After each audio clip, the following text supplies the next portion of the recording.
Hi, good morning. I'm Roddy. I'm a data engineer with the Critical Path Institute working on the RDCA-DAP platform. I primarily work on our data ingestion pipelines and developing tooling to help support the curation and the upload of our data into the FAIR metadata catalog. And I've been working with Prashant here at Nord on helping bring in some of their registry data. It's good afternoon for me. I'm on the East Coast here. My name is Prashant Goel, VP of Technology at Nord.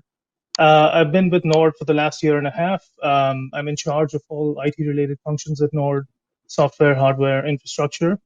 I've been in IT for about 25 years. I've worked in a variety of functional areas, including healthcare, construction, airlines, and so on. My educational background is in statistics and computer science, and most recently in machine learning and artificial intelligence, which I'm very thankful for because we've actually used some of that in this project.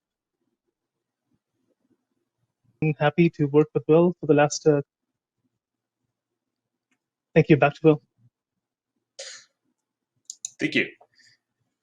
So this project, we took a look at what c-path and Nord could bring to the table. And I think we've gotten a little bit at this throughout the day so far, but the Critical Path Institute, we really focus on the standardization and integration of data for analyses and making that accessible to the community, especially under the lens of being able to develop quantitative models for drug development tools. And Nord brought some really cool things to the table. Maybe, Prashant, you want to say a little bit about the IMRare registry program? Nord has developed the IMRare platform primarily for the rare disease community, but the system has the capability of running other types of registries. As an example, Nord runs a undiagnosed registry on the platform. The platform allows the community to sign up and participate in natural history studies and submit their data in either standard surveys, or we can customize the surveys per the study sponsor's requirements. The platform allows data and responses to be collected longitudinally over a period of time as the disease progresses. Well, back to you. Yeah, thank you. So there's a lot of room for synergy, we thought, between the two groups, and we had two different data platforms that really serve two different ends of the spectrum. One where we're able to collect the data and be able to try to connect with the patients and understand what's happening sort of on the ground, and then an area where we could surface that data to researchers.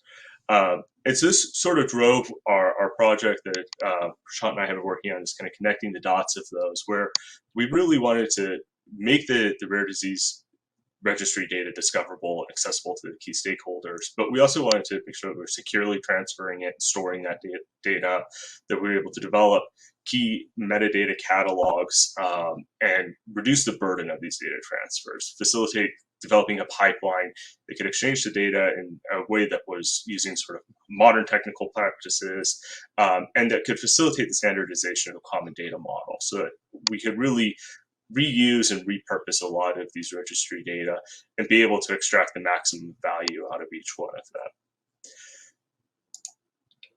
So some of the key requirements we started looking at this was that we really wanted to focus on the FAIR principle. So looking at the findability, the accessibility, the interoperability, and the reusability of those data. Ensuring that both the metadata and the data use an agnostic open source standard. So we're not going to be using some closed data storage, that you have to pay software licenses to access. We wanted to include a clear link between metadata and the data itself. And we really had a focus on producing high quality data quickly. So we wanted to automate as much of the process as possible, while ensuring that what was automated was resulting in higher value data by either reducing human error or by adding additional annotation that was both machine and human readable whenever possible. So Prashant's going to walk a little bit through what our original process looked like before him and I started working together, and then talk us through a bit of how we actually pulled this project together and what we've worked on the last few months. Thank you, Will. So in the original process, to get from point A to point B, there were a number of steps. There were a lot of steps that actually required a lot of manual and laborious tasks, like data cleanup, removing PII, redacting the data, and actually formatting the data and uploading the data finally to c-path. And then also the ingestion part was complicated and laborious. So we have simplified that, definitely simplified that with the new process. And all the boxes that you see in yellow have actually now been condensed into a more automated process, and I will go over that with you on the next slide. So in the new process, once a data sharing agreement has been signed between c-path node and the registry owner, the node data manager will request an extract, and the extract basically is a full ETL process. It'll basically pull the data out of the node database for that data set, transform the data, which includes not only formatting the data but also automatically redacting any PII in that data using natural language processing. It'll create standard file names and annotations in the file, and then it'll push the file using an API to a secure environment that c-path can then pull down and ingest into their environment. And c-path has also built an auto-archiving on their side, so the process is pretty much fully automated. We're still doing some sanity checks as we transmit these files, but it's pretty much fully automated. Let's go on to the next slide. So before I show you a slide that shows the node extract process, I just want to highlight a few key terms. The AWS S3 is a simple storage system that's a service provided by the Amazon Web Services. And it's a secure environment where sensitive data can be stored. And it's hosted in the cloud and has access control, logging, and multi-factor authentication. JSON is a commonly used format. It's JavaScript object notification. It's a format that allows transmission and storage of data objects. It's open source. It's platform agnostic, which basically means it can be used on mobile devices across different operating systems, and so on. And it's machine and human readable. That's the key part of this. Is it's both machine readable and human readable. It is in text, but it's structured. So that's a key component. An API is a piece of software that allows two pieces of software to talk to each other. Metadata is basically data that describes other data. As an example, a list of questions and question names, along with the type of data that they're collecting. Whereas the response data file would be the actual responses that the participants have entered in those surveys. And OMOP is a data standard that we plan to implement in our next phase.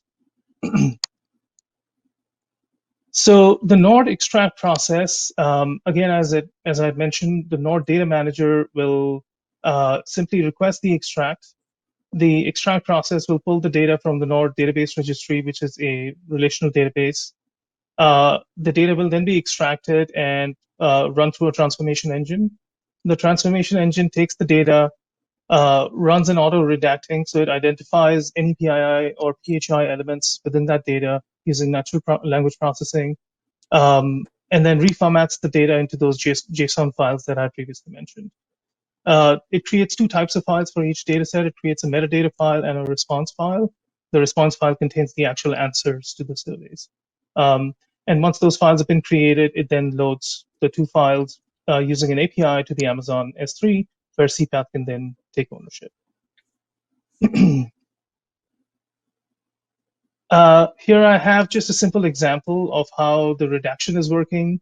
I've just given a very simplified example here, but you can see in the text that there's a name and a date of birth and a location and a phone number and email address and so on. And you can see that after the redaction logic runs, it basically redacts all of those key elements out of that text.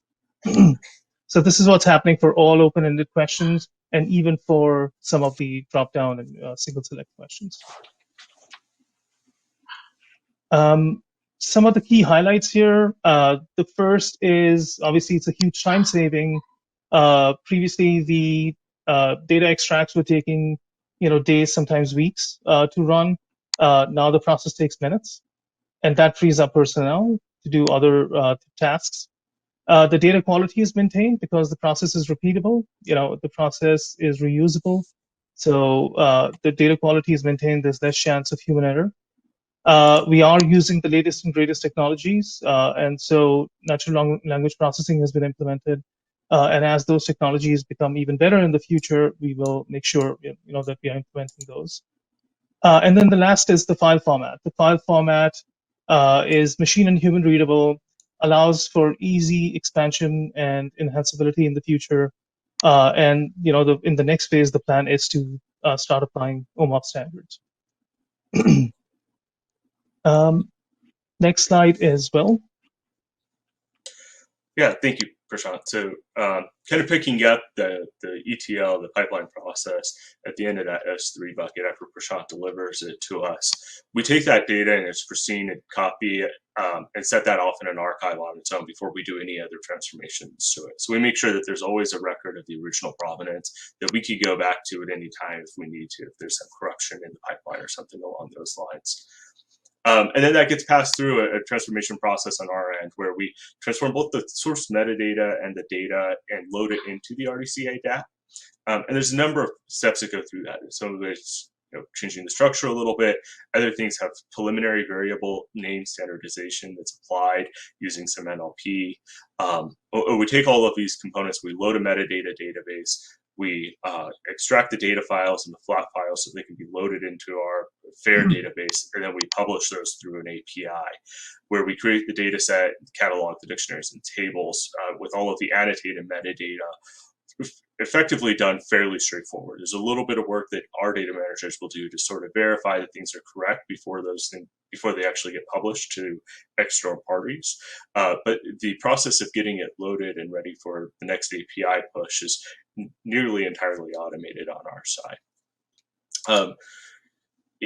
To kind of give an example of one of the pre-standardization tasks that we do, one of my developers, Dr. Ian Braun, he's a data engineer here at c-path, worked on this using NLP to be able to process the variable names. So the original ones that we would receive, sometimes it may have participants spelled out or participants shortened to PT.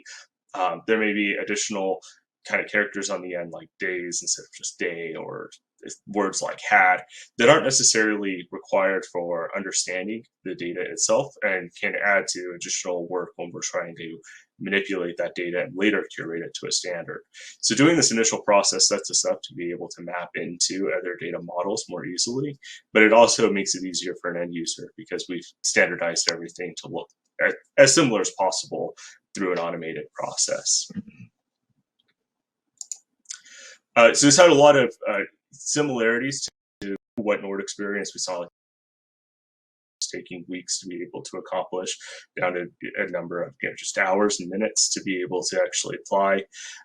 There's a minimal staff requirement now, which lets our staff go do the things that they're great at rather than having to worry about sending emails back and forth or downloading files. They're able to focus their attention on where they're super skilled in doing great data management and data curation work. And we've also seen a real improvement in the data quality itself. There's fewer manual errors, there's fewer human kind of additions that are added to this because we are able to work with kind of controlled computer systems and have some better expectations of what should be happening and better testing over what the sanity cases should be. And one of the big end goals of this is that we have data that's available for insights. The data is now findable, it's accessible, uses interoperable standards through a fully reproducible process. So we're able to really limit that time to insight and that time to discovery for researchers by making this available to them as quickly as possible. So some of the key takeaways from this is it really helped both of us learn our data and our systems. There's a lot of times where Prashant and I would sit in a meeting and we go, well, we're not really sure why that happened. Let's go back and take a look at our source code and go back through the documentation and understand what's going on. So that also highlight areas where both of us could do better data documentation and understanding the metadata. And that in the long run is going to help us better inform the research that we're doing with it. It's also given us better quality control of data. So we've started to introduce new checks and data that gets collected now and data that we had already had in-house that we're reprocessing. It became a great proof of concept for understanding how repository-ready data can be extracted from an electronic data capture system like a registry. We do have some future work that we're still planning to work on. We're looking to increase the number of registries, extend our partnerships, and apply these lessons learned to other data collection and solutions. Sure, and we are also talking about further improving the handling of survey versions, certain type of labels and headers within those surveys. We are going to incorporate other standard vocabularies into the metadata extracts, and we are obviously going to extend or extract further so that OMOP standards can be applied in the future. So those are some of the goals for the next steps. I think that's the end of our presentation. We are happy to take any questions at this time, or we can respond to them later. Yeah. I think we do have a few minutes for questions, so I have one for you. In addition to the NLP-based redaction of PHI, do we also have a human QC step? We do. So we first we do a redaction, and then there is staff on hand who's making sure that not too much or too little has been redacted. So we absolutely are doing that, because we did notice some false positives and false negatives initially. Yeah. It's similar for the c-path side. Our natural language processing for changing variable names also includes some flags for staff to be able to go back and review what the computer has done. Absolutely. Another question is, how generalizable is the approach for the Nord API for future data stores when an API would be needed? I'm sorry, could you repeat that question? I'm actually not seeing the question on my screen. Yeah. Oh, here it is. Okay. Yeah. So I can start with that. The generalizability will vary a little bit based on the source data store, but we can use the same general principles of understanding how we should be annotating the data and the metadata. And there were a lot of lessons learned that we can take away from trial and error to be able to jumpstart the process of understanding what that source data looks like, where we're still getting the same quality out of it, but being able to annotate it and respect that every data source will have its own variations before it comes to RDCA-DAP. And that is the beauty of this JSON format, extending that format to accommodate other structures. It does maintain the data in that hierarchical kind of relational set. So that is one of the beauties of using like a JSON format. It's extendable in the future. Absolutely. Great, thank you, Prashant. For any other questions, we'll take those offline or follow up with you later.